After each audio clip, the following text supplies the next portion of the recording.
On कर दें? कर दिया है, गुड। स्क्रीन वाली भी कर दी थी।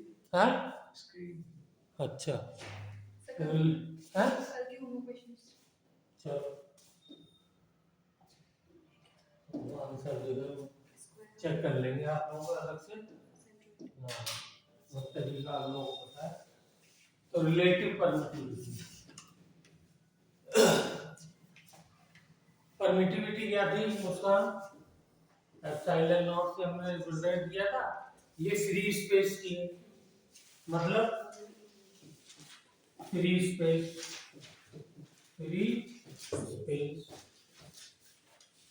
रिलेटिव परमिटिविटी क्या है, उसको हम एप्सिलॉन आर से रिप्रेजेंट करेंगे, ठीक है। Relative permittivity okay. एक होती है एप्सिलॉन मीडियम परमिटिविटी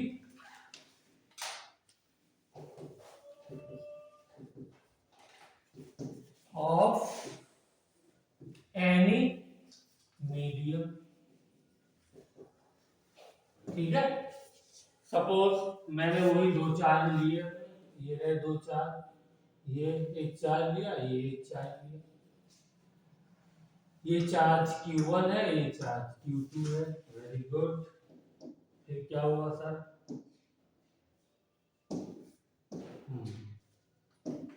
इन दोनों चार्जेस के बीच का डिस्टेंस r है, तो अकॉर्डिंग टू कूलम्स लॉ क्या हो जाएगा, 1/4 पाई एप्सिलॉन नॉट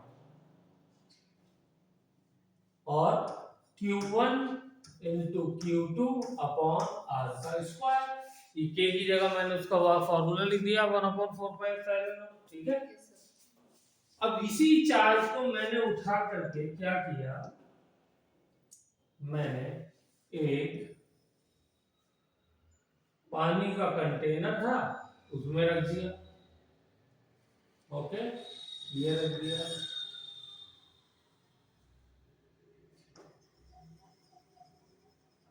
ये चार्ज Q1 है, ये चार्ज Q2 है, दोनों के बीच का डिस्टेंस क्या है, दोनों के बीच का डिस्टेंस है वही r। ये इसमें क्या भरा हुआ है, इसके अंदर हमारा पानी भरा हुआ है, वाटर। तो यहाँ पे अब मीडियम क्या है, एयर तो है नहीं, यहाँ पे मीडियम क्या हो गया है, पानी हो गया, ठीक है। तो ये मेरा मीडियम क्या हो गया, यहाँ पे मीडियम H2O यानी पानी, ठीक है। अब मुझे बताइए यहाँ पे कूलम्स लॉ क्या कहेगा, यहाँ पे कूलम्स लॉ कहेगा, कहाँ लिखूं, यहाँ वाला यहाँ लिख दूं, F is equal to 1/4 pi epsilon naught की बजाय क्या आएगा यहाँ पे, बोलिए, epsilon medium Q1 Q2 upon r square, ठीक है। वहां पे क्योंकि एयर था, यहाँ पे मीडियम क्या था, मीडियम इज एयर या वैक्यूम, ठीक है ना, तो इसलिए एप्सिलॉन नॉट आया था। और यहां पर क्या है, मीडियम वाटर है, तो इसलिए एप्सिलॉन मीडियम, बस इतनी सी बात है। तो ये क्लियर हो गया, कोई डाउट इसके अंदर नहीं, वेरी गुड। अब इन दोनों को डिवाइड कर दीजिए जल्दी से। ये हो गया मेरा एयर का फोर्स, यहां पे लिख दिए वाटर का फोर्स,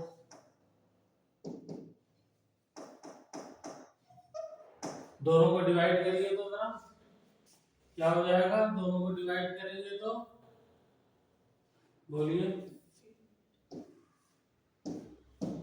दोनों को डिवाइड करिए, F of air divided by F of water is equal to Q1 Q2 R square, ये पूरा का पूरा कट जाएगा, 1/4 पाई पूरा का पूरा कट जाएगा, ऊपर क्या बचेगा 1/एप्सिलॉन नॉट, नीचे क्या बचेगा 1/एप्सिलॉन मीडियम। ठीक है, इसको मैं कैसे लिख सकता हूँ, मीडियम ऊपर चला जाएगा, epsilon medium upon sorry epsilon medium ऊपर और एप्सिलॉन नॉट नीचे चला जाएगा, नहीं चला जाएगा। डिवीजन में अगर दो फ्रैक्शन होते हैं तो हम क्या करते हैं, उल्टा करके मल्टीप्लाई कर देते हैं, तो ये क्या हो जाएगा epsilon naught into epsilon medium upon 1/एप्सिलॉन नॉट एज इट इज रखा, नीचे वाले नंबर को उल्टा करके मल्टीप्लाई कर दिया, तो ये आ गया, नहीं आ गया। This is called relative permittivity. ठीक है, ये क्या कहलाता है, रिलेटिव परमिटिविटी कहलाता है। इतनी सी बात है।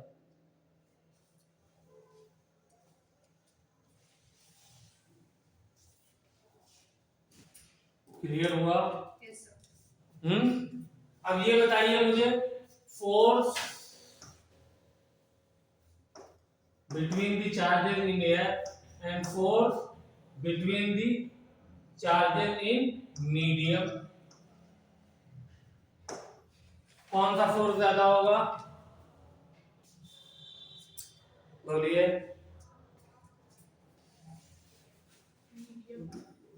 एयर का ज्यादा होगा। क्यों एयर का ज्यादा होगा, इसलिए कि एप्सिलॉन नॉट की वैल्यू सबसे छोटी होती है, मीडियम की वैल्यू हमेशा ज्यादा होती है। बोलो, और फॉर्मूला हमें क्या कहता है, फॉर्मूला हमको क्या कहता है, कहाँ गया, ये रहा। यहाँ से फॉर्मूला हमें क्या कहता है, यहाँ से फॉर्मूला हमें कहता है कि जो फोर्स होता है वो डायरेक्टली प्रोपोर्शनल होता है 1/एप्सिलॉन नॉट, यानी इनवर्सली प्रोपोर्शनल होता है एप्सिलॉन के। तो ये वैल्यू अगर बढ़ जाएगी तो ये वैल्यू छोटी हो जाएगी, ठीक है ना, और ये वैल्यू छोटी हो जाएगी तो ये बड़ी हो जाएगी। तो एप्सिलॉन नॉट जो कि वैक्यूम का या एयर का की परमिटिविटी है, ये सबसे छोटी होती है।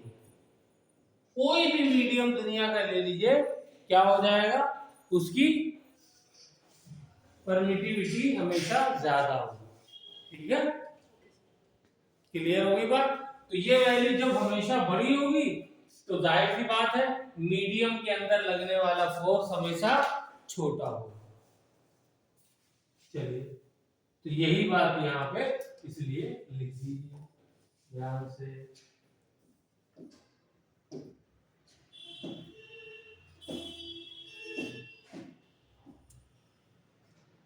ये और ये दो इंपॉर्टेंट फॉर्मूले हो गए, इसके ऊपर बेस कई क्वेश्चन आते हैं।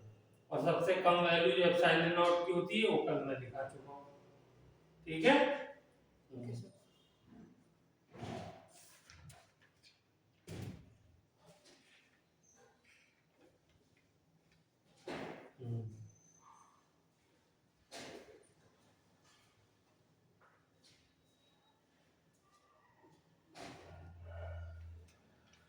चलिए क्वेश्चन कर लेते हैं। क्वेश्चन इज, लिखिए, let the relative permittivity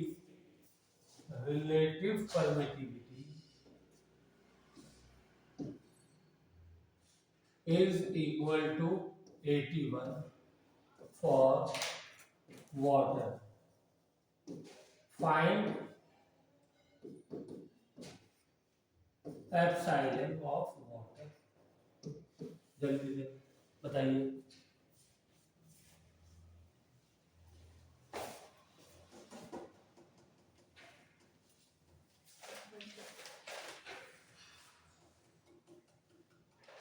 simple है,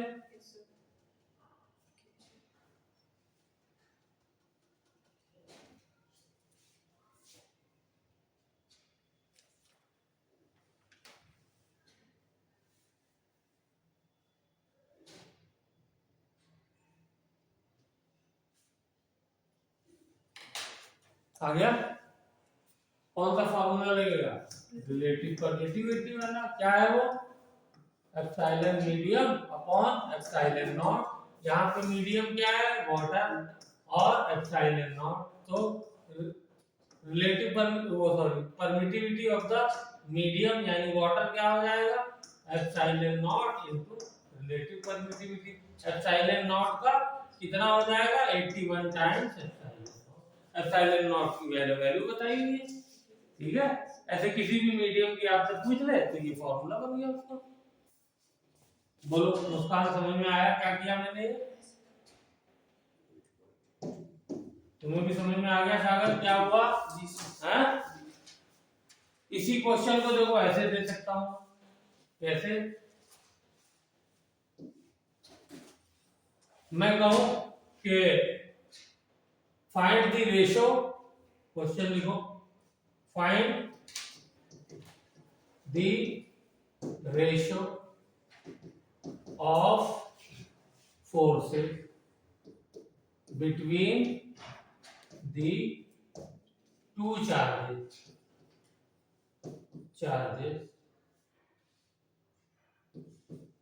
when they are in air and water respectively.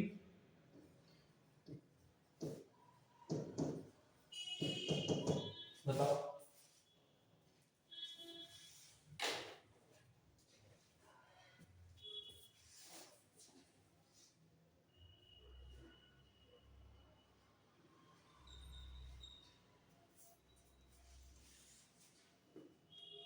Question में ये अंडरस्टूड है, चार्जेस सेम है और दोनों के बीच का डिस्टेंस भी सेम है। ठीक है ना? तो क्या हो जाएगा इसका आंसर? यही वाला हो जाएगा। ये चार्जेस के फोर्स यहाँ पे निकाला मैंने जब एयर है, और यहाँ पे निकाला जब वाटर है, दोनों का रेशो ले लिया। रेशो लेने पे क्या हुआ? ये Q1 Q2 R उसको आया 1/4 पाई, दोनों में सेम था, कट गया तो क्या बचा? 1/एप्सिलॉन नॉट 1/एप्सिलॉन है। तो क्या आ गया? ERE तो आया, तो रेशो आ गया। तो आंसर क्या हो जाएगा? आंसर हो जाएगा रेशो। ऊपर लेकिन ये ध्यान रखना पड़ेगा, ऊपर मैंने यहाँ पे एयर लिया है, नीचे वाटर लिया है, ये आपको याद रखना पड़ेगा। ठीक है? तो एयर, अब आंसर में उल्टा लिखा होगा तो फिर आपको उसी हिसाब से लेना पड़ेगा। ठीक है? तो ये क्या हो जाएगा? Medium upon epsilon not. Medium क्या है? वाटर, तो इसको मैं वाटर ही लिख देता हूं। बोलो ठीक है ना? और इसी को हम क्या बोलते हैं? Relative permittivity. और ये वैल्यू अभी हमने कैलकुलेट की है, कितनी आती है? 81। ठीक है? परमिटिविटी वाटर की एयर के मुकाबले में 81 टाइम्स है। ठीक है ना? और यही अगर उल्टा होगा, ऐसे एग्जाम मान लो ऑप्शन में ऐसे दिया होगा वाटर अपॉन एयर, तो आंसर क्या आता? एप्सिलॉन नॉट ऊपर आ जाता, एप्सिलॉन वाटर नीचे आ जाता, और ये क्या आ जाता? ये 1/ER होता और ये 1/81 होता। तो ये आपको देखना पड़ेगा कि क्या ऊपर लिखा होगा। क्लियर हो गई बात? एकदम 100%। चलिए, तो ये हमारा कूलम्स लॉ खत्म हो गया। Now next topic is electric field.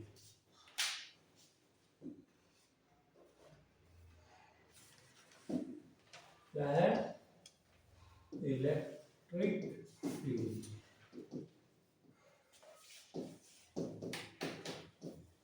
ठीक है?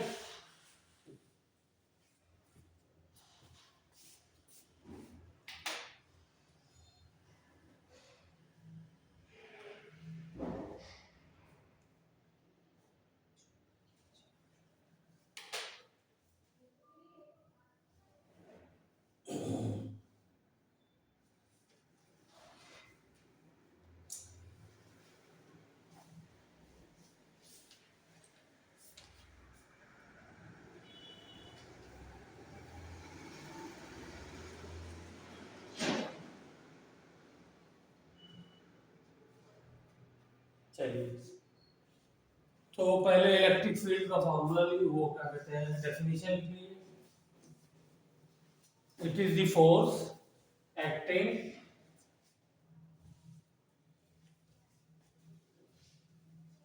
on a test charge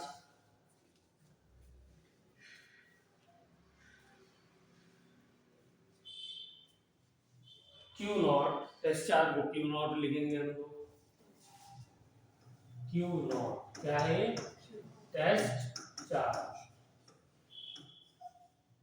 और इसको क्या कहते हैं, यूनिट पॉजिटिव चार्ज।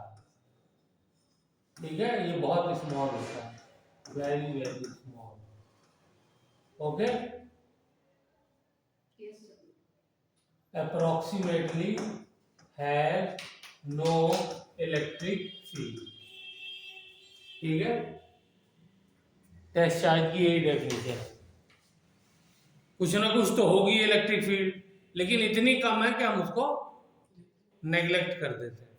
ठीक है, unit positive charge very small has no electric field. ठीक है, तो देखिए, मान लीजिए मेरे पास एक चार्ज है, ये चार्ज है Q। ओके, इससे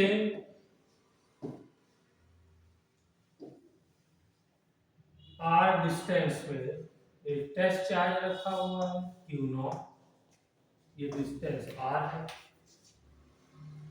ठीक है, तो इलेक्ट्रिक फील्ड क्या हो जाएगी बताइए, अभी बताया, फोर्स इस चार्ज की वजह से इसके ऊपर फोर्स, वो कैसे आएगा, कूलम्ब्स लॉ से आएगा, है डिवाइडेड बाय टेस्ट चार्ज। ठीक है, तो फॉर्मूला रख दीजिए, क्या हो जाएगा, K Q not upon R square divided by Q not. क्या फॉर्मूला बनेगा फाइनली, Q नॉट से Q नॉट कट गया, तो बताइए K Q upon R square, ये बन गया फॉर्मूला।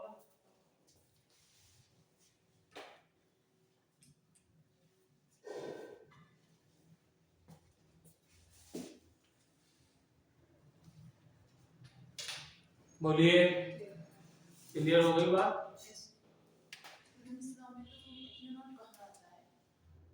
कूलम्ब्स लॉ में दो चार्ज आते हैं ना, Q1 Q2, तो यहाँ भी Q1 है Q और Q2 है Q नॉट, दोनों चार्ज की तो वैल्यू रखनी है, तो वहां पे Q1 Q2 लिखा था। अब जरूरी थोड़ी है मैं हमेशा Q1 Q2 लिखूं, तो ये भी तो हो गया, जैसे कूलम्ब की में वैल्यू आ रही थी, तो ये Q नॉट कट गया। ठीक है ना, तो ये इलेक्ट्रिक फील्ड का फॉर्मूला होगा। अब इसको अगर वेक्टर फॉर्म में लिखना है तो क्या करना पड़ेगा, बोलिए। हाँ, तो डायरेक्शन हमारी ये हो जाएगी। ठीक है ना, और इलेक्ट्रिक फील्ड भी वेक्टर क्वांटिटी है, फोर्स भी वेक्टर क्वांटिटी है। ठीक है, तो इस बात को लिखिए, electric direction of electric field will be in the direction of force, direction of electric field will be in the direction of force।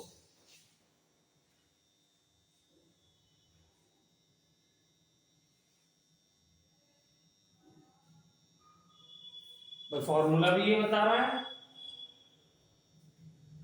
Formula भी तो यही बता रहा है कि इलेक्ट्रिक फील्ड, और ये लेफ्ट साइड, इसको मैं लेफ्ट साइड कह देता हूं, LHS, लेफ्ट हैंड साइड, और ये RHS, राइट हैंड साइड। ये दोनों बराबर कब होंगी, जब इनका मैग्नीट्यूड भी बराबर हो और इनका डायरेक्शन भी बराबर हो। वेक्टर क्वांटिटी है ना, तो दोनों चीज बराबर होनी चाहिए। तो मैग्नीट्यूड तो बराबर हमने मान लिया, बराबर का साइन लगा, बराबर होगा, डायरेक्शन डायरेक्शन भी बराबर होना चाहिए। यानी अगर इलेक्ट्रिक फोर्स किधर लग रहा होगा, अगर ये भी पॉजिटिव चार्ज है और टेस्ट चार्ज भी पॉजिटिव होता है तो फोर्स बताओ किधर लगेगा, इधर ही लगेगा ना फोर्स। तो अगर इधर फोर्स लगेगा तो इलेक्ट्रिक फील्ड का डायरेक्शन भी इधर ही होगा। आई बात समझ में? इसका मतलब क्या हो गया, इसका मतलब क्या हो गया, इसका मतलब ये हो गया कि पॉजिटिव चार्ज से, ध्यान से बिल्कुल एकदम कंसंट्रेट करिए, ये मेरा पॉजिटिव चार्ज है। कौन सा चार्ज है? पॉजिटिव। तो पॉजिटिव चार्ज से, ये मेरा पॉजिटिव चार्ज है, तो पॉजिटिव चार्ज से आ गया पॉजिटिव चार्ज, पॉजिटिव चार्ज से इलेक्ट्रिक फील्ड कैसे होनी चाहिए, ये ऐसे होनी चाहिए। अगर ऐसे होगी तभी तो यहाँ पे इलेक्ट्रिक फील्ड इधर आएगी। इसका मतलब पॉजिटिव चार्ज से हमेशा इलेक्ट्रिक फील्ड निकलती है। ठीक है, क्लियर हुई बात? और यही अगर मेरा नेगेटिव चार्ज होता, सपोज है, अगर ये मेरा नेगेटिव चार्ज होता, दोबारा से बना दो इसको, ये तो पॉजिटिव चार्ज वाला हो गया। सपोज ये मैंने नेगेटिव चार्ज ले लिया, ये वाला जो चार्ज है माइनस क्यू ले लिया, और ये टेस्ट चार्ज तो मेरा पॉजिटिव ही रहेगा, इसको तो मैं चेंज करूंगा नहीं। बोलिए, ये डिस्टेंस r हो गया, तो ये मेरा टेस्ट चार्ज है, ये q नॉट है। तो इस बार फोर्स का डायरेक्शन किधर होगा? अट्रैक्शन होगा ना। जब अट्रैक्शन होगा तो फोर्स का डायरेक्शन क्या होगा? ये, तो ये फोर्स का डायरेक्शन हो गया। वेरी गुड सर, तो फिर जो यही इलेक्ट्रिक फील्ड का डायरेक्शन होना चाहिए। यस सर, बिल्कुल सही। तो इसका मतलब क्या हो गया? इसका मतलब ये हो गया कि नेगेटिव चार्ज के लिए, नेगेटिव चार्ज के लिए, नेगेटिव चार्ज के लिए, नेगेटिव चार्ज के लिए क्या होना चाहिए? डायरेक्शन टुवर्ड्स द चार्ज होना चाहिए इलेक्ट्रिक फील्ड का। ये मेरी बात समझ में आ रही है? तो इसीलिए आप लोगों को जो सिखाया जाता है, क्या सिखाया जाता है कि पॉजिटिव चार्ज से इलेक्ट्रिक फील्ड निकलती है, नेगेटिव चार्ज में इलेक्ट्रिक फील्ड आती है। ठीक है,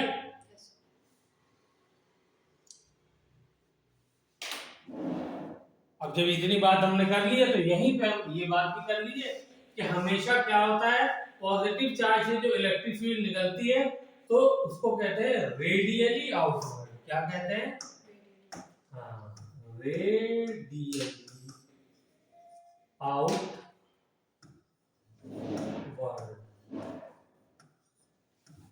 रेडियली आउटवर्ड मतलब अगर एक सर्कल मैं बनाऊं तो वो सर्कल, ये सर्कल बना दिया मैंने,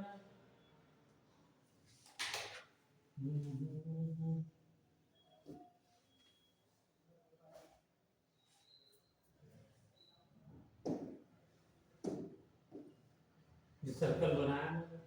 तो जैसे सर्कल का रेडियस होता है बाहर की तरफ सेंटर से निकल रहा था, बिल्कुल वैसे ही निकलता है। और क्या प्रॉपर्टी होती है सर्कल रेडियस की, कि ये जो सरफेस होता है उसकी हमेशा परपेंडिकुलर होता है, 90 डिग्री एंगल बनाता है। कहीं भी देख लीजिए, ठीक है, ओके, 90 डिग्री एंगल बनाता है रेडियस का, हमेशा ये प्रॉपर्टी है। और ये क्या कहलाएगी? ये कहलाएगी रेडियली इनवर्ड। तो इसको रेडियली इनवर्ड बना दीजिए। लेकिन क्योंकि रेडियली है तो एंगल 90 डिग्री का ही बनेगा यहाँ पर भी।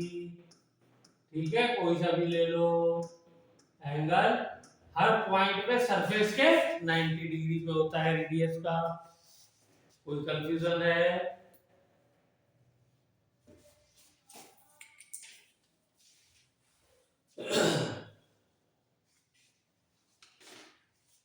तो पॉजिटिव चार्ज पे इलेक्ट्रिक फील्ड रेडियली आउटवर्ड और नेगेटिव चार्ज पे इलेक्ट्रिक फील्ड रेडियली इनवर्ड।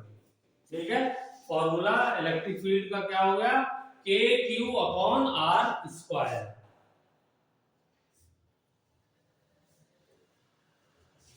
अब मुझे बताइए, अगर मैं ये तो मेरी स्केलर फॉर्म हो गई, ये वाला जो फॉर्मूला है ये मैंने स्केलर वाला लिखा है।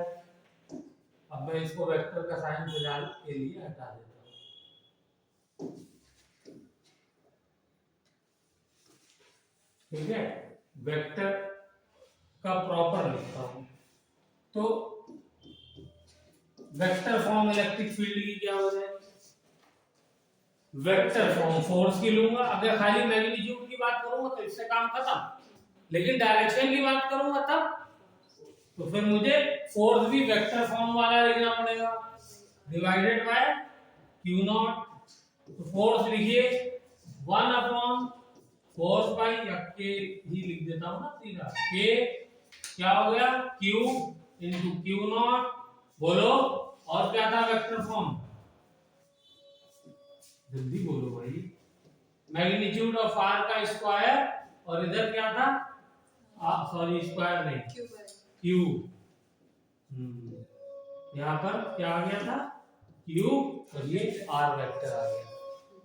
यूनिट वेक्टर से मल्टीप्लाई किया था ना पोजीशन वेक्टर को, हैं?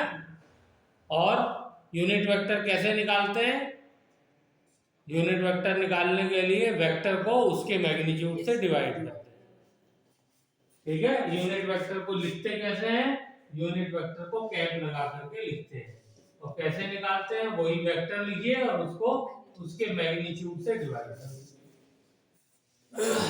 ये हमें क्या देता है, ये सिर्फ और सिर्फ हमको डायरेक्शन देता है, इसका मैग्नीट्यूड 1 होता है। तो यूनिट वेक्टर से किसी भी मैग्नीट्यूड को मल्टीप्लाई कर दीजिए तो क्या आ जाएगा, उसका डायरेक्शन आ जाएगा।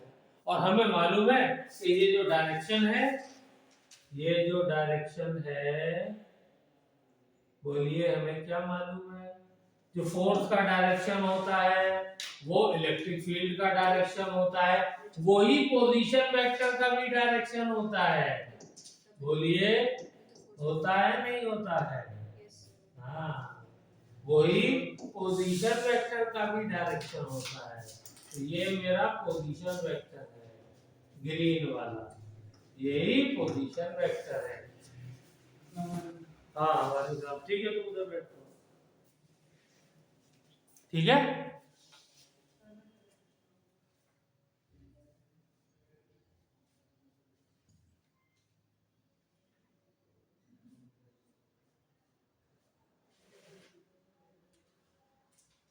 क्लियर हो गई बात, चलिए।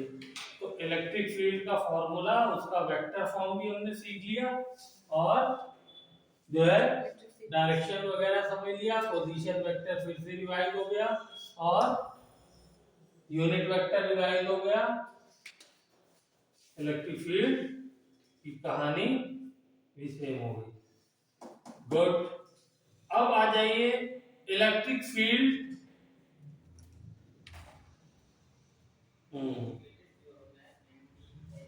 Superposition of electric field, heading डालिए,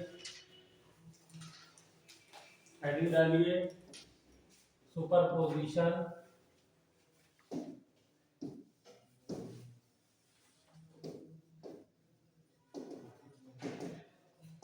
ऑफ इलेक्ट्रिक फील्ड,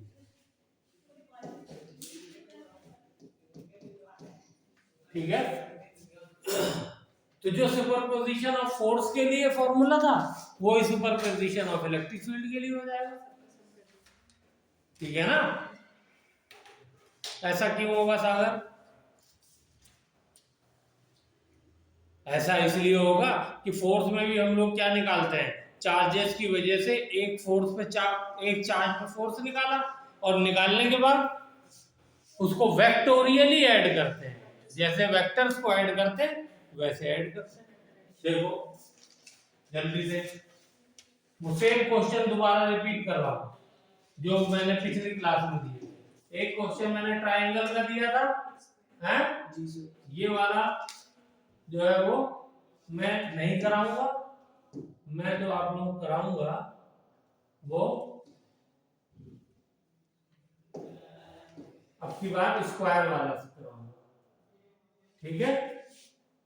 क्योंकि स्क्वायर वाला आपको वहां पे होमवर्क में दिया था, ट्रायंगल वाला यहाँ पे मैं कराता हूँ। ट्रायंगल वो क्या कहते हैं, स्क्वायर वाला ट्रायंगल वाला होमवर्क के लिए।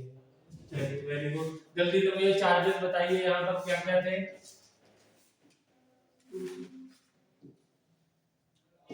हाँ सब 2 कूलम है।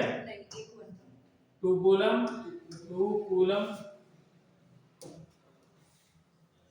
कूलम 2 कूलम ये 1 कूलम सब पॉजिटिव है। ठीक है, ये वाला आपको घर पे करना है। ठीक है, फिर भी तरीका शॉर्ट में बता देता हूँ कैसे आएगा, चेक करिए। देखिए इसकी वजह से जो फोर्स इलेक्ट्रिक फील्ड यहाँ पर पैदा होगी उसका डायरेक्शन क्या होगा, बोलो।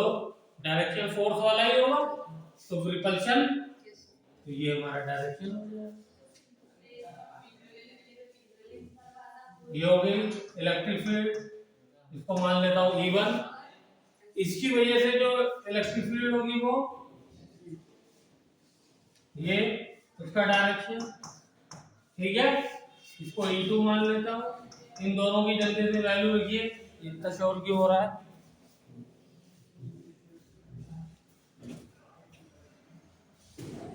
क्या हो रहा है, इतना श्योर क्यों हो रहा है?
इलेक्ट्रिक फील्ड की वैल्यू लिख ली, बस उसको कैसे ऐड करेंगे, फिर से वही वेक्टोरियली ऐड करेंगे। एंगल क्या होगा, एंगल वही ये वाला 60 डिग्री है क्योंकि इक्विलैटरल है। ये भी साइड है, ये भी है, ये भी है, या 1 मीटर मान लो, जैसे भी दिया हो। तो इनका रिजल्टेंट जो निकलेगा वो कहां से निकलेगा, बोलो। रिजल्टेंट कहां से निकलेगा?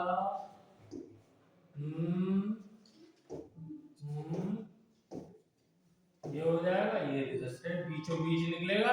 दोनों की वैल्यू सेम आ रही है, बोलो। क्यों आ रही है सेम? क्योंकि के क्यू अपॉन आर स्क्वायर होता है। तो के कितना है, बोलिए। के तो के ही है। क्यू कितना है, 2, और आर कितना है, 1 का स्क्वायर। ये भी वही आएगा सेम। दोनों वैल्यू सेम हो गई, दोनों वैल्यू सेम हो गई। अभी आप निकालिए, ओके। अब ये वाला मैं करता हूँ। इसमें जल्दी से चार्जेस बताओ क्या कहते हैं। मतलब एक जगह पे तो -1 कूलम लिया हुआ था, ठीक है, दूसरी कंडीशन में 2 कूलम लिया हुआ था पॉजिटिव। ओके। एक चार्ज, ठीक है। साइड कितने की ली थी? चलो मैं जनरलाइज फार्मूला बना देता हूँ, ठीक है। मैं जनरलाइज बना देता हूँ, ठीक है। तो ये बताओ कौन कौन सा चार्ज 2 कूलम का है। ये 2 कूलम, ये 2 कूलम, ये 2 कूलम, ये -1, ठीक है। चलिए वेरी गुड। अब मुझे ये बताइए फोर्सेस। फोर्सेस लगाते हैं। तो देखिए ये 2 कूलम की वजह से 1 कूलम पे फोर्स किधर लगेगा, इस डायरेक्शन में, ठीक है ना। तो इलेक्ट्रिक फील्ड का भी डायरेक्शन क्या होगा, इधर को ही होगा। तो ये ओके। यहां पर इलेक्ट्रिक फील्ड का डायरेक्शन किधर होगा, ये होगा। ठीक है, तो इसकी वैल्यू दोनों की पहले लिख लेते हैं। ये इलेक्ट्रिक फील्ड कितनी हो गई, इसको मान लेता हूं E1 क्या हो जाएगी 2k। ठीक है, सीधा मैं लिख रहा हूं, डिस्टेंस क्या है a का स्क्वायर। भाई कूलम की वैल्यू 2 थी ना, तो 2 इंटू ये 1 है तो 1 अपॉन a स्क्वायर। साइन नहीं लेते क्योंकि डायरेक्शन तो मुझे खुद अपने दिमाग से पता है, ठीक है ना, तो इसलिए यहाँ पे साइन लेने की चार्जेस की जरूरत नहीं होती है। एक जगह जरूरत पड़ेगी नेक्स्ट उसमें वो पड़ती है पोटेंशियल। ठीक है, ये हो गई इलेक्ट्रिक फील्ड। यहाँ वाली बताओ कितनी हो जाएगी, इसको E2 मान लो, तो ये भी बिल्कुल सेम हो जाएगी 2k upon a square. Very good, बोलो ठीक है। हाँ, अब देखो, अब देखो दोनों इलेक्ट्रिक फील्ड सेम दिख रही है मुझको, इसका मतलब रिजल्टेंट ये दोनों के बीच का एंगल कितना है 90 डिग्री। क्लियर दिख रहा है। तो मैंने बताया दोनों वेक्टर अगर सेम हो मैग्नीट्यूड में तो रिजल्टेंट कहां से जाता है, बिल्कुल बीच से जाता है, यानी 45 डिग्री का एंगल बनाता हुआ जाएगा। ये रहा,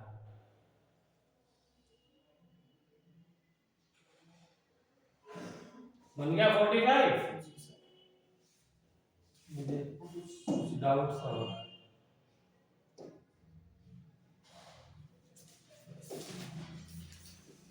चलो अब बन गया ये 45। ठीक है, वेरी गुड। तो अब मुझे ये बताइए ये कौन सा वाला है, ये इन दोनों का रिजल्टेंट आया, ये मान लेते हैं इन दोनों का रिजल्टेंट आया R, किसका किसका E1 प्लस E2। तो E1 प्लस E2 की वैल्यू तो निकालो पहले, कैसे आएगी, डायरेक्शन तो ये हो गया, क्यों जी शुभी, डायरेक्शन तो ये हो गया, डायरेक्शन तो निकालना नहीं होता, वो तो मुझे कॉमन सेंस यूज करनी है। ठीक है ना, क्या निकालना होता है मैग्नीट्यूड। तो मैग्नीट्यूड का फॉर्मूला क्या था, a square plus b square plus 2ab cos theta. तो यहां पर बताओ जल्दी से क्या हो जाएगा, a स्क्वायर क्या है e, अच्छा ये e, यहां से मुझे ये भी पता चल गया कि e1 बराबर है e2।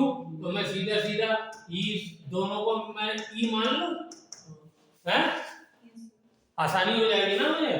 तो ये भी e square plus e square plus 2e a into b क्या हो जाएगा, वो भी e स्क्वायर हो जाएगा क्योंकि दोनों बराबर है।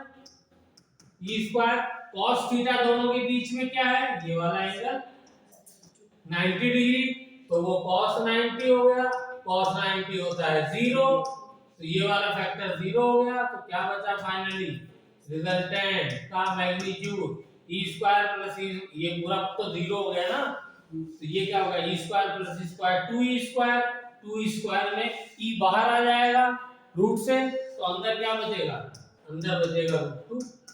क्लियर हो गई बात, हाँ भाई सागर क्लियर हुई। तो मैं e की जगह वैल्यू लिख दूं तो क्या लिख दूंगा, देखो 2 root 2k upon a square आ गया रिजल्टेंट का मैग्नीट्यूड है। तो अगर रिजल्टेंट का मुझसे मैग्नीट्यूड कहा जाए लिखने के लिए तो मैं क्या लिखूंगा, 2 root 2k upon a square.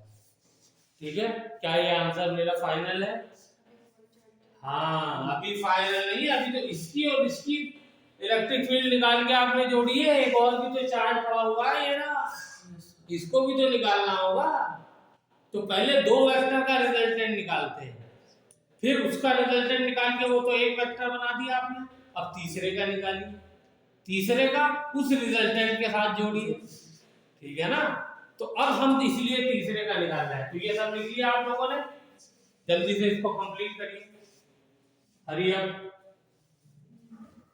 Hurry up.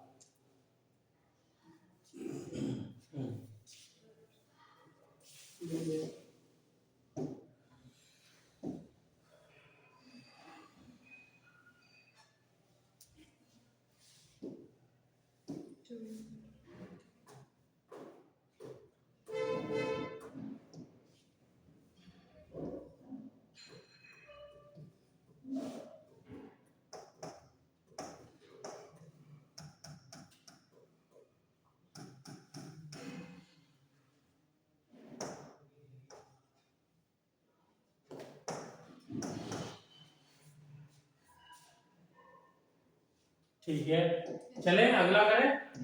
ठीक, अब देखिए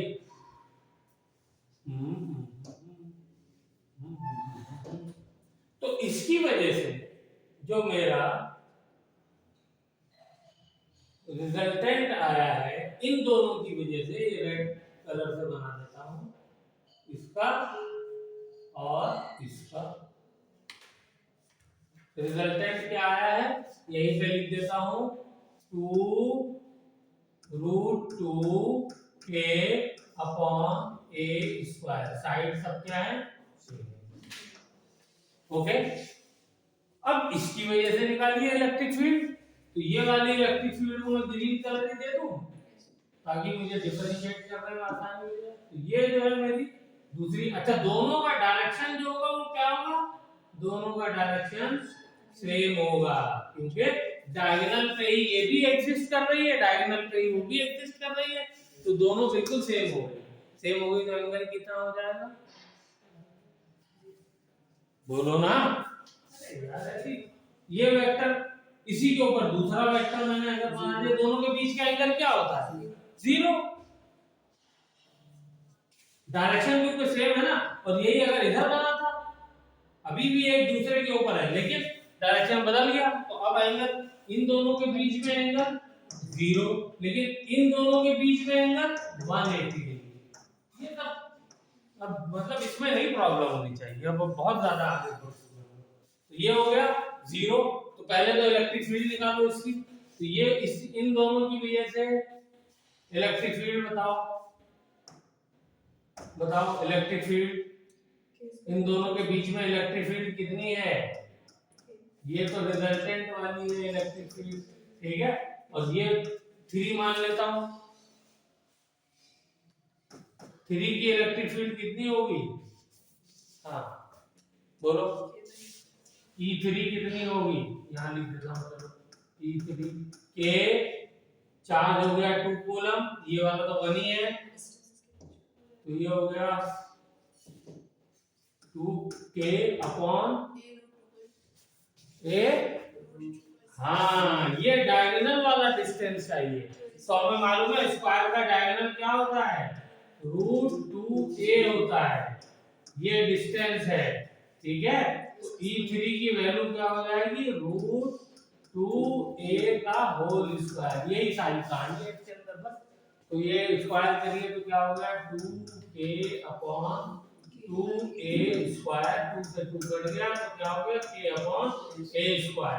तो अब E3 एक है E3 और एक है रिजल्टेंट, दो वेक्टर है मेरे पास, बस इनका रिजल्टेंट निकालते हैं। एक वेक्टर क्या है, एक वेक्टर है मेरा r वेक्टर, ये वैल्यू इसकी मैग्नीट्यूड की क्या है 2√2k/a²। दूसरा वेक्टर क्या है, दूसरा वेक्टर है E3, उसकी वैल्यू कितनी है, उसकी वैल्यू है k/a²। इस बार दोनों वेक्टर का डायरेक्शन सेम है लेकिन मैग्नीट्यूड अलग है, तो इस बार हम क्या करेंगे, इस फाइनल रिजल्टेंट को निकालने के लिए, फाइनल रिजल्टेंट है, इसको निकालने के लिए a किसी को मान लिए, इसको a मान लेता हूं, तो इसका स्क्वायर करिए, तो स्क्वायर करेंगे तो 4 हो जाएगा, और 2 का भी √2 का स्क्वायर 2 हो जाएगा, तो 4 × 2 a का स्क्वायर अपॉन a की पावर 4, बोलो a की पावर 4 हो जाएगा ना, नीचे स्क्वायर है तो फॉर्मूले में क्या होता है, स्क्वायर होता है ना। आप लोग देख के मुझे डर लगता है, a square plus b square plus 2ab cos theta, यही तो है। जब स्क्वायर करोगे इस पूरे का तो यहाँ पे रखोगे तो यही तो आएगा, हैं? और इसका स्क्वायर करोगे, ये स्क्वायर है तो इसका स्क्वायर करोगे तो क्या हो जाएगा, ए स्क्वायर अपॉन ए की पावर 4, ठीक है। और प्लस 2ab का इन दोनों को मल्टीप्लाई करो, इन दोनों को मल्टीप्लाई करना है, cos 0 तो 1 हो जाएगा, तो मल्टीप्लाई करिए तो क्या हो जाएगा, 2ab की जगह मल्टीप्लाई करने से क्या हो जाएगा, बोलिए 2√2 upon k a square into k upon a square, इन दोनों को मल्टीप्लाई किया तो 2√2, तो 2 इंटू 2 पहले से है, और तो 2 से 2 मल्टीप्लाई हुआ तो ये हो जाएगा 4। डायरेक्ट मैं आंसर लिख रहा हूँ, इधर जगह और बना देता हूँ। हाँ, तो ये हो जाएगा 2 टू द 4, ठीक है, 4 हो गया। उसके बाद 2 हो गया, उसके बाद k से मल्टीप्लाई हुआ, k स्क्वायर हो गया, नीचे a स्क्वायर मल्टीप्लाई हुआ, a 4 हो गया। बोलो ये हो जाएगा cos 0 बन गया, हैं? अब इसमें जो कॉमन है वो कॉमन ले लिए। क्या क्या कॉमन है, a की पावर 4 कॉमन है, वो बाहर आएगा तो a स्क्वायर बन जाएगा, रूट के बाहर ले लिया, ठीक है। k स्क्वायर सब में कॉमन है, वो बाहर आ जाएगा तो k बन जाएगा। बोलो और कुछ चीज कॉमन है, और कोई चीज कॉमन नहीं है, तो अंदर क्या बच जाएगा, अंदर यहाँ पे 4 इंटू 2 8 बचेगा, यहाँ पर क्या बचेगा 1, और यहाँ पे क्या बचेगा 4 रूट, ठीक है। इसको सॉल्व कर लिए, ये फाइनल इलेक्ट्रिक फील्ड का रिजल्टेंट आ गया, ई नेट कह सकते हैं। और इसका ये मैग्नीट्यूड आया है, इसका डायरेक्शन क्या होगा, डायरेक्शन हम बताएंगे डायगोनली, ठीक है। बिल्कुल फोर्स भी ऐसे निकालना है, ठीक है। Yes sir. Net electric field कहाँ जा रही है, फोर्स भी हम लोग ऐसे ही निकालेंगे।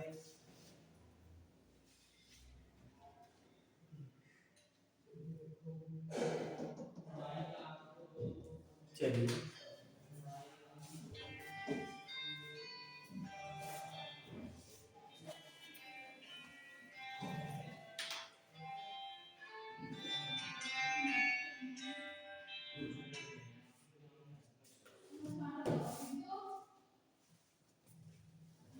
हाँ, चलिए अब हम लोग जो है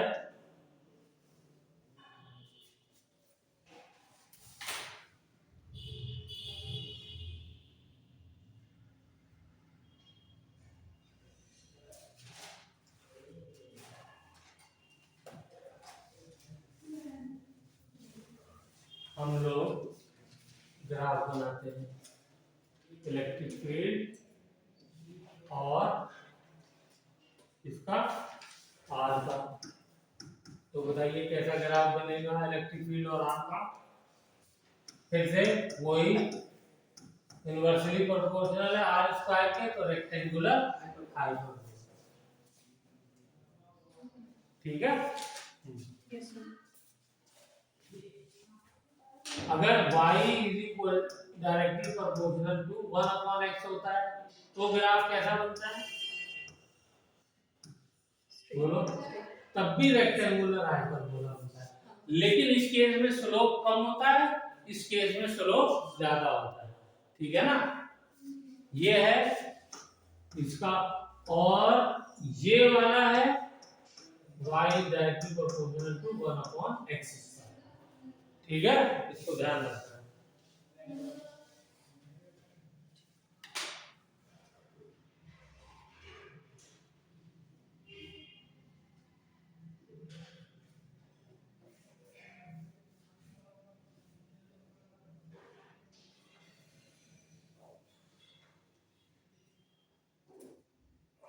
चलिए अब कुछ थ्योरेटिकल बातें इलेक्ट्रिक फील्ड के बारे में जल्दी देख लीजिए। Important points regarding electric field देखिए। पहला पॉइंट तो मैंने बता दिया, they originate from positive charge radially outward and terminate on negative charge radially inward. जो बताया वो तो पहला पॉइंट हो गया। तो फर्स्ट पॉइंट में लिख लीजिए as written above. First point में लिख लीजिए radially outward for positive, radially inward for negative. ठीक है।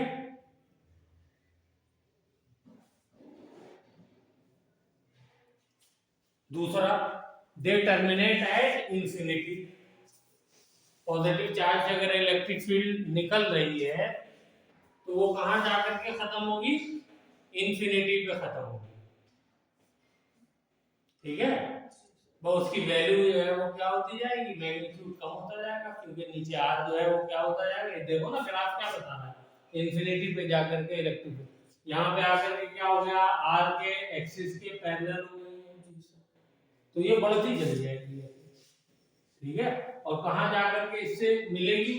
जीरो तो हुई नहीं ना, अभी भी इलेक्ट्रिक फील्ड कितनी है यहाँ पे? जीरो थोड़ी है। जीरो तो जब होगी जब इस आर से मिल जाएगी, वो इंफिनिटी पे जाके मिल गई। ठीक है। तो इसलिए जो है वो इंफिनिटी पे टर्मिनेट होती है। दूसरा पॉइंट हो गया। ठीक है।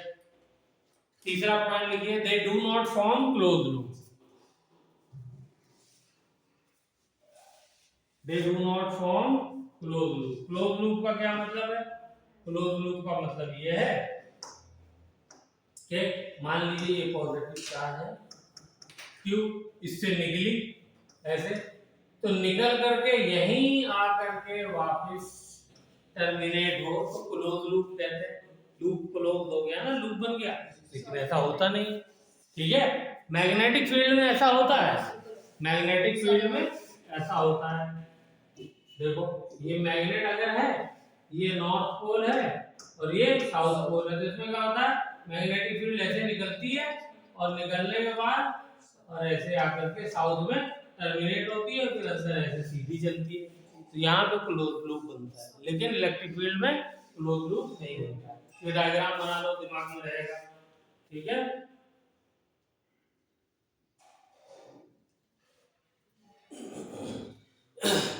हो गया। Yes, sir. चलिए क्या पॉइंट हो गया? 3 4 3। चौथा पॉइंट लिखिए, the number of field lines are subjective.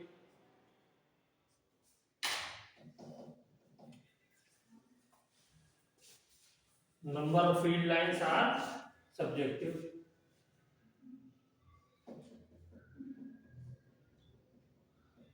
ठीक है। एंड चौथा पॉइंट लिख गया। पांचवा पॉइंट लिखिए, electric field line density. Electric field line density is objective.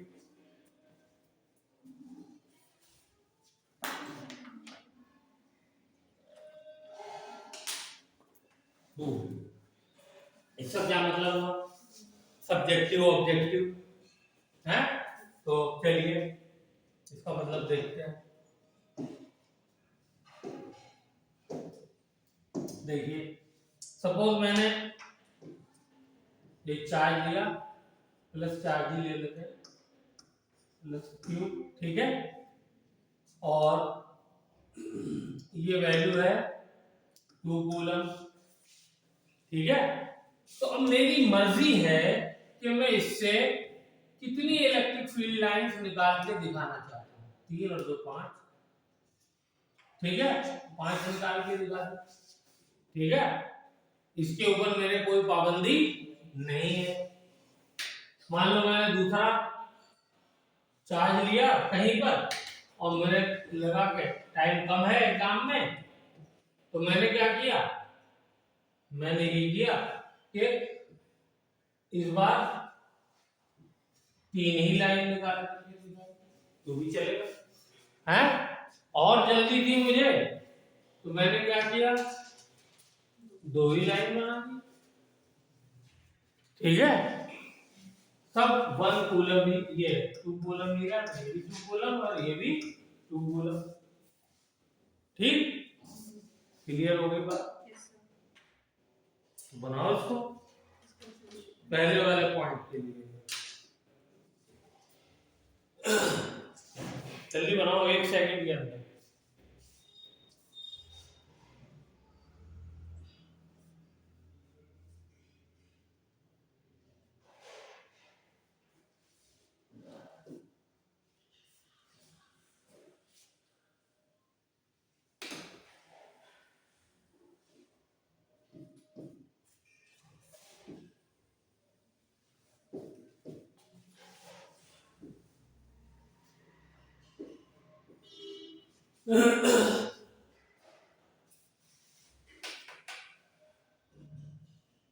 बन गया पहला वाला? Yes sir. बन गया। अब देखो, वो तो सब्जेक्टिव हो गया। ऑब्जेक्टिव वाला क्या मतलब है? Number of field line. अगर मुझे एग्जाम में ये दिया हुआ है क्या, 1 कूलम, और इसके लिए मैंने 2 लाइन बनाई, तो 2 कूलम के लिए कितनी बनाऊंगा? फिर 2 कूलम के लिए 4 बनानी पड़ेगी। आई बात समझ में? और अगर इसके लिए 4 बना दी तो इसके लिए 8, क्योंकि अब आप नंबर ऑफ लाइन से डिफाइन कर रहे हो चार्ज की क्वांटिटी। ठीक है, ये मतलब है। 3 कूलम के लिए कितनी बन जाएगी? 6, 4, 5, 6। क्लियर?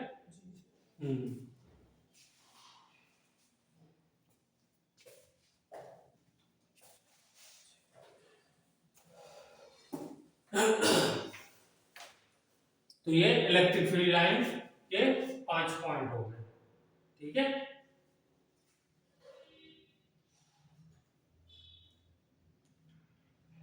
छठा पॉइंट लिखिए।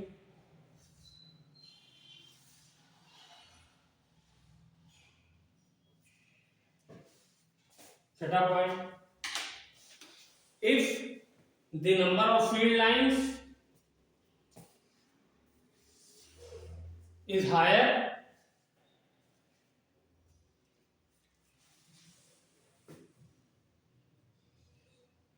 in a system of charge at one place,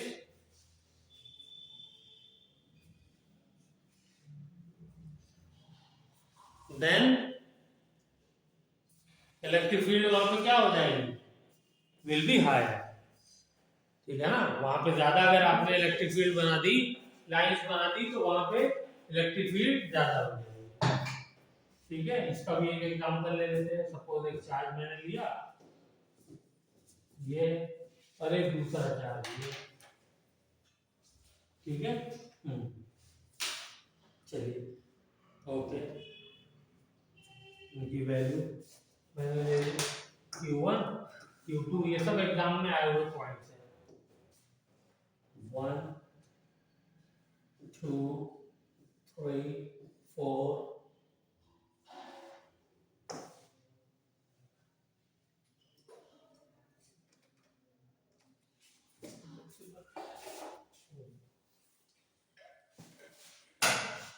ये वाला पॉजिटिव है, ये वाला नेगेटिव है, तो नेगेटिव है तो उस पर कैसे जाएगा?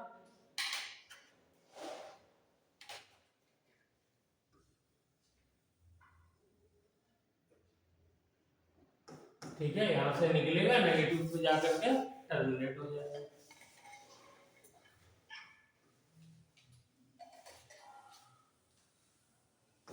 ये ठीक है, थोड़ा सा डायग्राम ठीक कर लेना।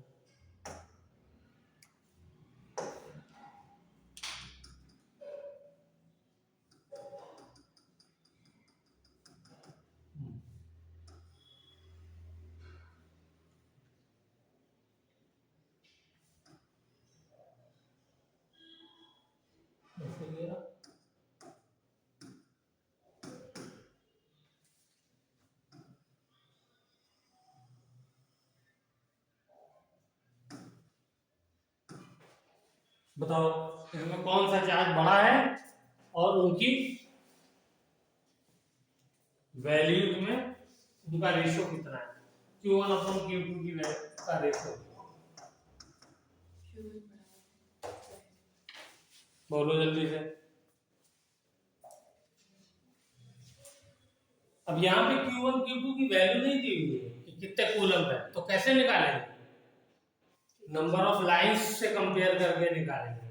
यहाँ पर कितनी लाइन है? 1 2 3 4 5 6 7 8, तो Q1 8 है और वहां पे कितनी है? 4, तो डिवाइडेड बाय 4 तो 2, यानी Q1 Q2 से दुगना है, अपोजिट साइन है।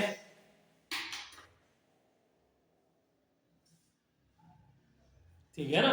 अकेला चार्ज है तो मेरी मर्जी है, मैं जितनी चाहे इलेक्ट्रिक फील्ड लाइन बना दूं उसमें से, ठीक है ना।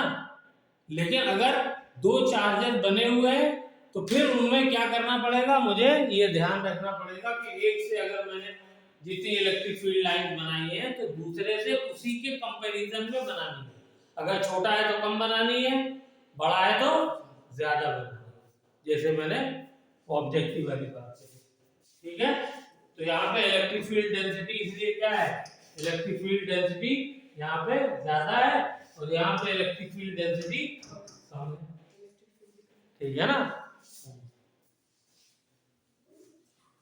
इसका मतलब Q1 is greater than Q2, तो अंडरस्टूड वाली बात है। चलिए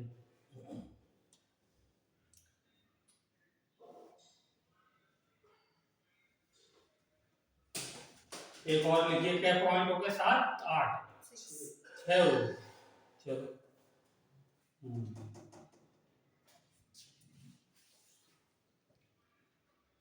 चलो एक क्वेश्चन सॉल्व करा देते हैं।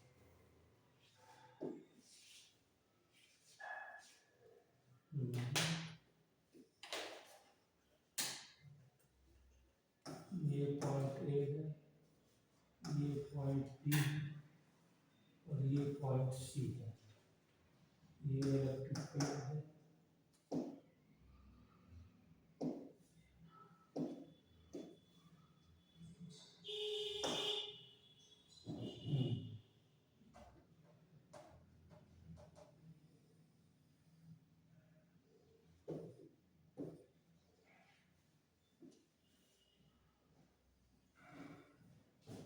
बताओ ए बी सी तीनों जगह पे इलेक्ट्रिक फील्ड कहाँ पे कम है, कहाँ पे ज्यादा है?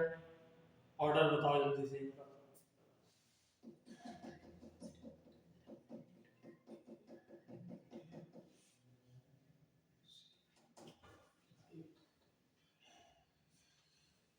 बोलो।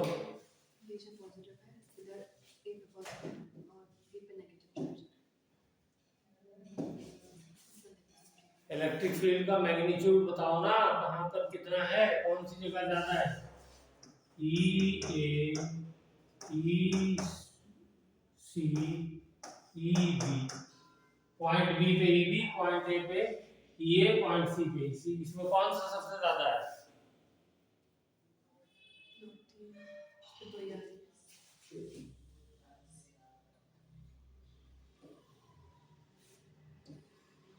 यहाँ पर नंबर ऑफ फील्ड लाइंस 3, यहाँ पर 3, यहाँ पे 3,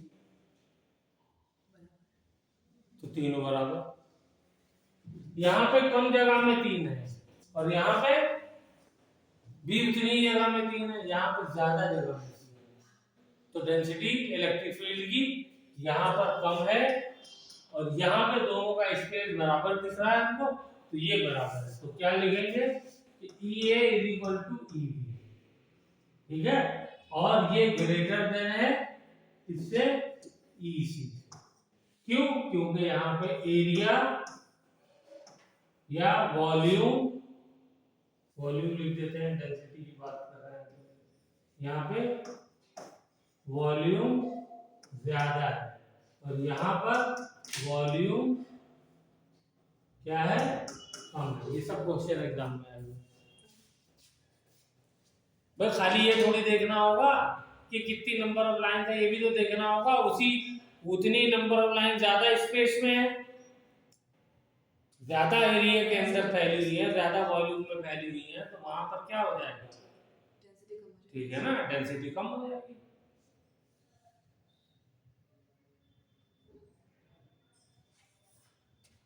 इस वाले क्वेश्चन में भी क्या था देखो, इस वाले क्वेश्चन में चेक करिए, इतना ही वॉल्यूम मान लो सर्कल स्फीयर यहाँ बनाया, उतना ही बड़ा स्फीयर यहाँ बनाया, उतने बड़े स्फीयर में यहाँ पे कितना वॉल्यूम, कितनी लाइन है? 8 और यहाँ पे 4। डेंसिटी कम। ठीक है, एक और चीज इसी में बना था, आप लोग चाहे तो नया बना। सपोज मैंने क्या किया, ब्लू कलर ले, मैंने क्या किया, यहां पर ये स्फीयर बना दिया, इसका रेडियस बड़ा है, ये स्फीयर नंबर 1 है, ये स्फीयर नंबर 2 है। अब इन दोनों में बताओ किसकी डेंसिटी ज्यादा है? 1 वाले की ज्यादा है, क्योंकि छोटे वॉल्यूम में नंबर ऑफ लाइंस 8 है, यहाँ पर बड़े वॉल्यूम में नंबर ऑफ लाइंस 8 है। वही एग्जांपल हो गया। तो कौन बनाएगा इसको? मैं तो बना चुका, आप लोग बनाइए। कहाँ बन गया? हाँ, तो उसी में शायद गोला बनाइए, और गोला बना करके एक छोटा बनाइए, एक बड़ा बनाइए।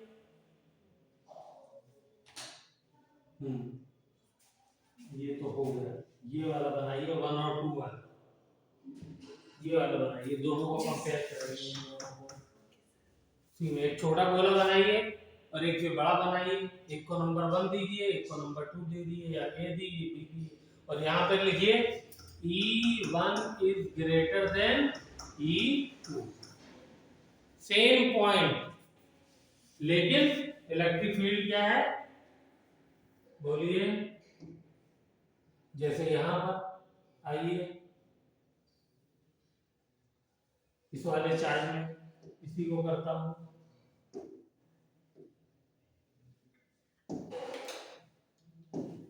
ये मैंने लिया और ये मैंने ले लिया। तो आप देखिए, ये छोटा गोला मेरा और ये बड़ा गोला मेरा, ये बोलिए ये 1 और ये 2, तो electric field at 1 is greater than electric field at 2। क्यों? क्योंकि यहाँ पे वॉल्यूम बड़ा है 2 के लिए, नंबर ऑफ लाइन सेम, अंदर वाले के लिए electric field number of line same है, लेकिन वॉल्यूम छोटा है। ठीक है,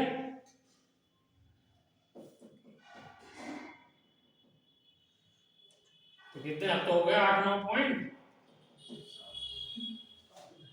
ठीक है, हाँ, इलेक्ट्रिक फील्ड हमेशा परपेंडिकुलर होती है सरफेस के, वो तो लिख ही लिया था शुरू में ही है। चलो अब एक पॉइंट लिखिए, direction of electric field at any point can be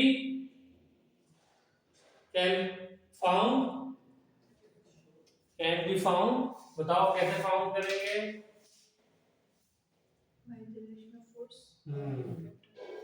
मान लो ये वाला डायग्राम है, कहाँ ये वाला डायग्राम, ये वाला डायग्राम,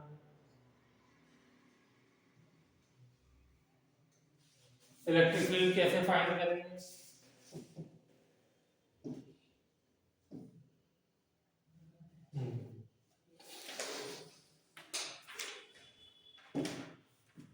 बताओ, यहाँ पे निकालना है इलेक्ट्रिक फील्ड, तो कैसे निकालेंगे?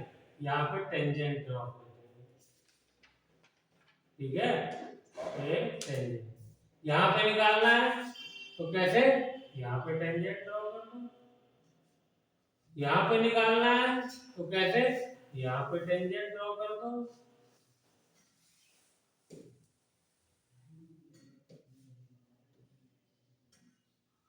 ठीक है, यहाँ पे निकालना है, तो यहाँ पे टेंजेंट ड्रॉ कर दो। ठीक है, हाँ, तो अलग से इलेक्ट्रिक ये डायग्राम दोबारा बनाइए और फिर ये लिखिए कि direction of electric field at any point can be found by drawing tangent at that point.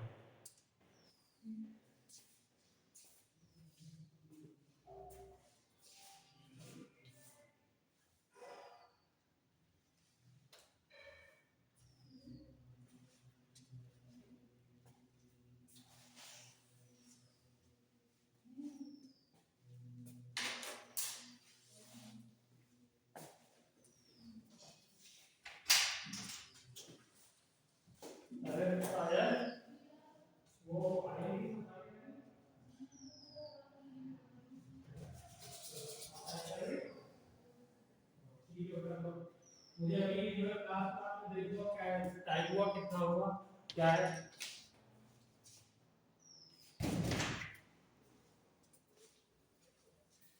हो गया। Yes, sir. चलो गुड, लिखिए अगला पॉइंट, कितने हो गए, 9 10 11 12 9. 9। चलो अगला पॉइंट लिखो, electric field lines can never intersect each other. Electric field lines can never intersect each other.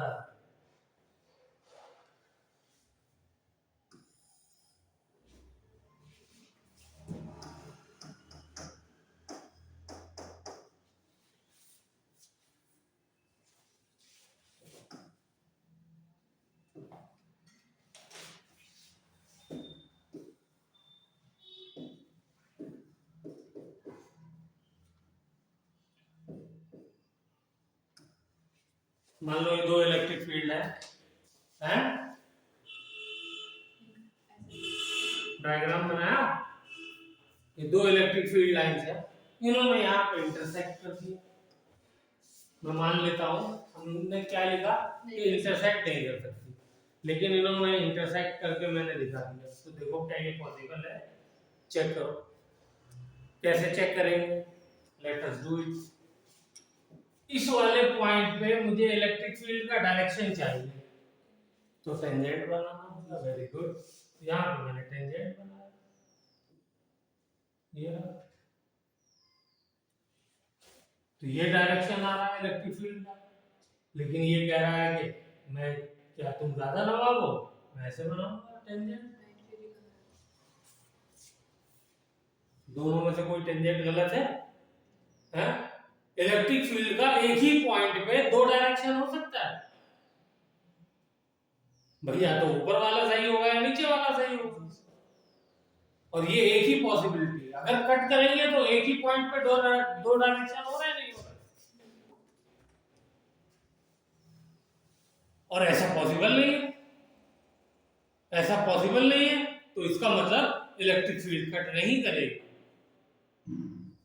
अगर ऐसा पॉसिबल हो जाएगा तो एक ही पॉइंट पे इलेक्ट्रिक फील्ड का दो डायरेक्शन हो जाएगा।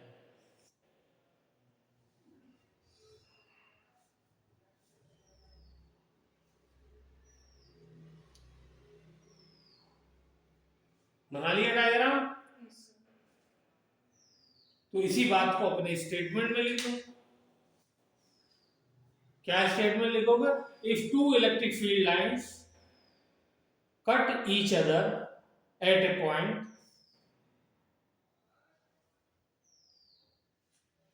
then at that point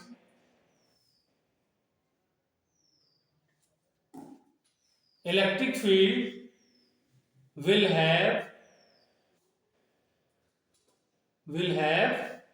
two directions,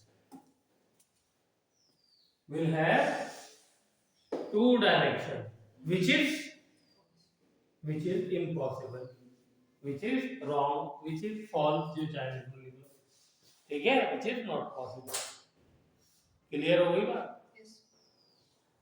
भाई हमेशा एक पॉइंट पे एक ही टेंजेंट बनेगा, ठीक है। इस चीज को आपको दिमाग में रखना है।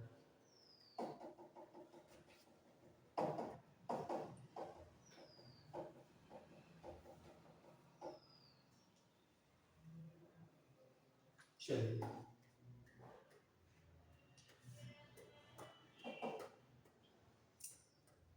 अच्छा, ये जितना भी हमने इलेक्ट्रिक फील्ड के बारे में फॉर्मूला जो हमने ड्राइव किया है, या फोर्स का जो फॉर्मूला ड्राइव किया है, इस बात को लिख लीजिए। The Coulomb's law and electric field formula and Coulomb's formula are valid only for point charges. किसके लिए वैलिड है, पॉइंट चार्जेस के लिए वैलिड, ठीक है।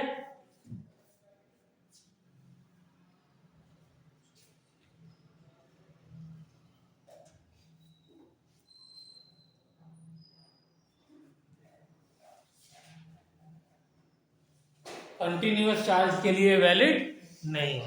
कंटिन्यूअस चार्ज मतलब क्या हो गया? कंटिन्यूअस चार्ज मतलब हो गया कि सपोज मेरे पास ये सिलेंडर है, क्या है? सिलेंडर, ये रहा, ये है सिलेंडर, इसके ऊपर पूरा चार्ज फैला हुआ।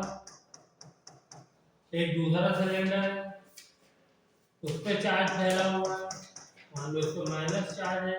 इनके बीच का डिस्टेंस r है, इनके बीच में फोर्स या इलेक्ट्रिक फील्ड निकालनी है तो इस फॉर्मूले से नहीं आएगी, उसके लिए हमें दूसरा फॉर्मूला ड्राइव करना होगा जो कि हम कल करेंगे। ठीक है, तो आज का लेक्चर यहीं पे समाप्त होता है।